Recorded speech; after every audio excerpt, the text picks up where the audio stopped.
بسم اللہ الرحمن الرحیم۔ نحمده ونصلی علی رسول الکریم، اما بعد۔ ناظرین محترم، پارہ نمبر 8 کا خلاصہ پیش کرنے کی سعادت حاصل کر رہا ہوں۔ اس پارے میں دو حصے ہیں۔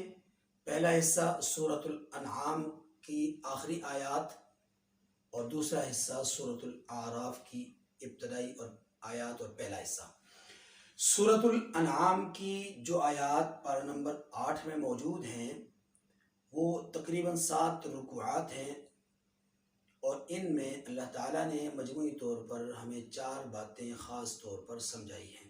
پہلی بات، رسول اللہ صلی اللہ علیہ وسلم کے لیے تسلی، اور وہ اس طرح کہ مشرکین کے بیجا مطالبات کو بیان کر کے یہ کہا گیا کہ اگر ان کے مطالبات کو مان لیا جائے تو تب بھی یہ ایمان لانے والے نہیں ہیں، اس لیے کہ ان کے بہت سارے مطالبات مانے بھی گئے لیکن یہ ایمان قبول کر نہیں رہے۔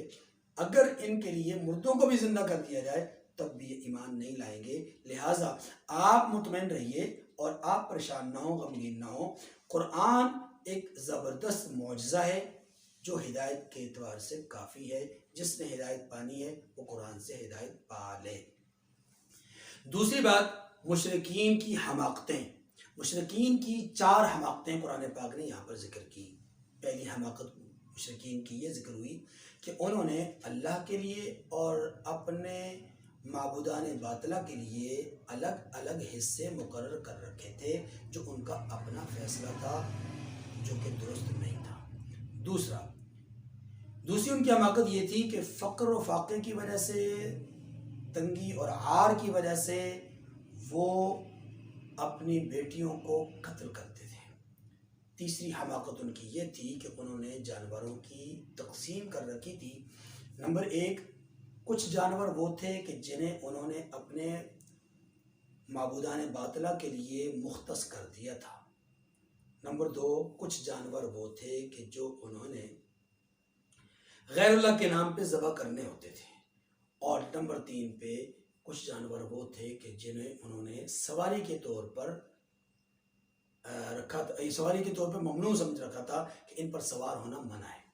یہ 3 طرح کی تقسیم انہوں نے خود سے بنا رکھی تھی، اللہ تعالیٰ نے اس تقسیم کا حکم نہیں کیا۔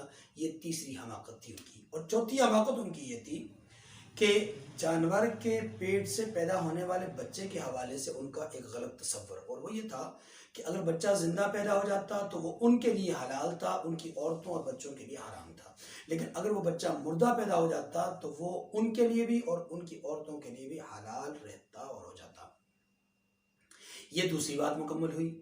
پہلی بات رسول اللہ صلی اللہ علیہ وسلم کی تسلی، دوسری بات مشرکین کی 4 حماقتیں۔ اب تیسری بات یہ کہ اللہ تعالیٰ نے یہاں پر اپنی 2 قسم کی نعمتوں کو بیان کیا ہے، اور وہ 2 نعمتیں کون سی ہیں؟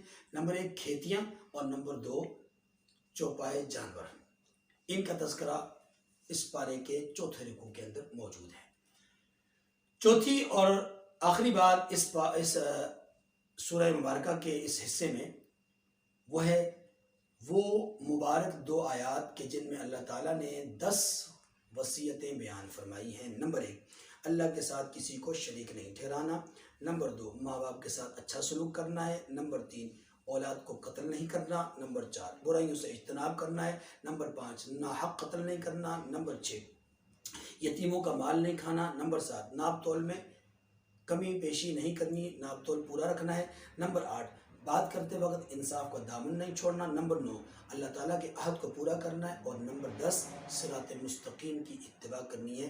یہ 10 وصیتیں ہیں جو اللہ تعالیٰ نے سورہ انعام کی آیت نمبر 151 اور آیت نمبر 152 کے اندر تفصیل سے بیان فرمائی۔ اس کے بعد سورۃ الاعراف ہے، اور سورۃ الاعراف میں مجموعی طور پہ 5 باتیں بیان ہوئی ہیں۔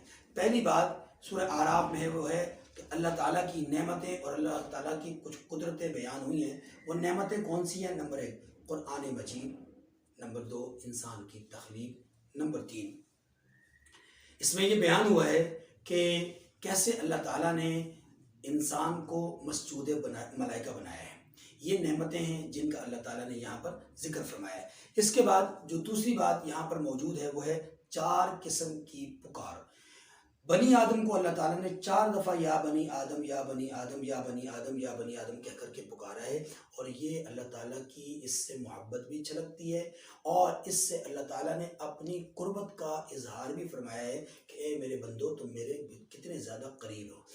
بتلایا گیا ہے ان آیات کریمہ میں، ان چاروں میں سے پہلی 3 آیات کریمہ میں اللہ تعالیٰ نے بندوں کو یہ سمجھایا کہ تمہارا اور لباس کا رشتہ کیا ہے، یہ لباس تقوی کا ہو، یہ لباس جسم کا ہو، یا ان تمام چیزوں کو مد نظر رکھ کر کے اللہ تعالیٰ نے انسان کو بے پردہ ہونے سے، انسان کو ننگا ہونے سے، انسان کو بے لباس ہونے سے منع کیا ہے۔ کیوں؟ اس لیے کہ بے لباس ہونا شیطانی چال ہے، خواہ وہ روحانیت کے اعتبار سے ہو، خواہ وہ جسمانیت کے اعتبار سے ہو، یہ کوئی درست بات نہیں ہے۔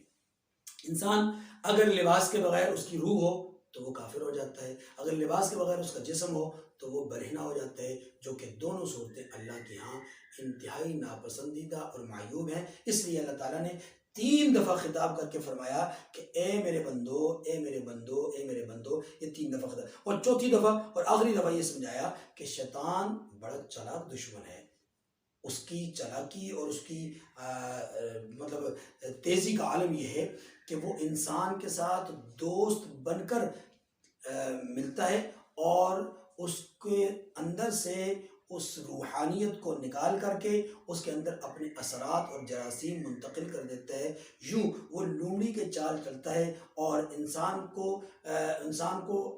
کے سامنے خیر خواہ بن کر کے ظاہر ہوتا ہے، اور چور بن کر کے، ڈکیٹ بن کر کے، راہزن بن کر کے وہاں سے نکل جاتا ہے۔ اس لیے فرمایا گیا کہ شیطان کی چالاکی سے بچو، شیطان کی چالاکی سے بچو۔ تیسری بات، یہاں پر جنتی اور جہنمی لوگوں کا مکالمہ ذکر ہوا ہے۔ اہل جنت قیامت والے دن جہنم والوں سے مخاطب ہو کر کے کہیں گے کہ کیا اللہ نے جو وعدہ تم سے کیا تھا پورا کیا؟ جواباً جہنمی کہیں گے ہاں، جو اللہ نے کہا تھا وہ پورا ہو گیا۔ اور پھر اللہ نے اہل جہنم کی بات کو ذکر کیا کہ جہنمی اہل جنت سے مطالبہ کریں گے کہ اے جنت والو، اے لطف اور سرور پانے والے لوگوں، اے نعمتوں سے لطف اندوز ہونے والے لوگوں، ہماری تمنا یہ ہے کہ کچھ کھانے کے لیے ہمیں دے دو، کچھ پینے کے لیے ہماری طرف انڈیل دو۔ تو جواباً اہل جنت یہ جواباً کہیں گے کہ آج اللہ نے اپنی نعمتیں جہنم والوں پر حرام کر دی ہیں۔ اس مکالمے کا بھی یہاں پر ذکر ہے۔ چوتھی بات، ان آیات کریمہ میں اللہ تعالیٰ نے اپنی قدرت کے دلائل دیے، اس میں سورج، اس میں چاند، اس میں اونچے اونچے پہاڑ، اس میں آسمان، اس میں وسیع و عریض اللہ کا عرش، اس میں دن، اس میں رات، یہ اللہ تعالیٰ نے چیزیں بیان کی، ساتھ ہواؤں کا تذکرہ کیا، بادلوں کا ذکر کیا۔ یہ ساری وہ قدرتیں ہیں جن کو بطور دلیل اللہ تعالیٰ نے ان آیات کریمہ میں بیان کیا۔ پانچویں اور آخری بات، ان آیات کریمہ میں 5 قوموں کا ذکر ہے۔ نمبر 1 نوح علیہ السلام، نمبر 2 حضرت قوم عاد کا تذکرہ جس کی طرف حضرت ہود علیہ السلام تشریف لائے، نمبر 3 قوم صالح کا جن کی طرف حضرت صالح علیہ السلام تشریف لائے، قوم سمود جن کی طرف حضرت صالح علیہ السلام تشریف لائے، اور نمبر 4 حضرت لوط علیہ السلام کی قوم کا ذکر، نمبر 5 حضرت شعیب علیہ السلام کی قوم کا ذکر۔ ان 5 نبیوں کی قوموں کا ذکر کر کے اللہ تعالیٰ نے جو باتیں یہاں پر سمجھائی ہیں، وہ نمبر 1 جو حکمتیں ہیں ان واقعات کے بیان کرنے کی، ان میں سے نمبر 1 یہ ہے کہ اللہ تعالیٰ نے ان واقعات کو بیان کر کے اپنے حبیب صلی اللہ علیہ وسلم کو تسلی دی ہے کہ آپ مشرکین اور کفار کی اذیتوں اور ایذاؤں سے آپ غمگین نہ ہو۔ پہلے بھی نبیوں کو ستایا جاتا رہا، پہلے بھی نبیوں کو ستم جو ہے ان پر ڈھایا جاتا رہا، آپ پریشان نہ ہو، انشاءاللہ بالآخر فتح اور کامیابی آپ کی ہے۔ دوسری بات یہاں پر یہ سمجھائی گئی ہے کہ خیر اور شر کا ذکر کر کے آنے والی انسانیت کو سمجھایا گیا ہے کہ دیکھو کامیابی خیر کے اپنانے میں ہے، شر کو اپنانے میں نہیں ہے۔ جیسا کہ ان 5 قوموں کے ماننے والوں، ان 5 قوموں کے افراد نے جب شر کو اپنایا تو اللہ نے ان کو تباہ اور برباد کر دیا۔ اور یوں آخری بات یہاں پر ان واقعات کے ذریعے سے اللہ تعالیٰ نے سمجھائی ہے، وہ یہ سمجھائی ہے کہ یہ قومیں کافر ہونے کی وجہ سے تو ہلاک ہوئی، لیکن کافر ہونے کے ساتھ ساتھ معاشرتی برائیاں ان کے اندر موجود تھیں۔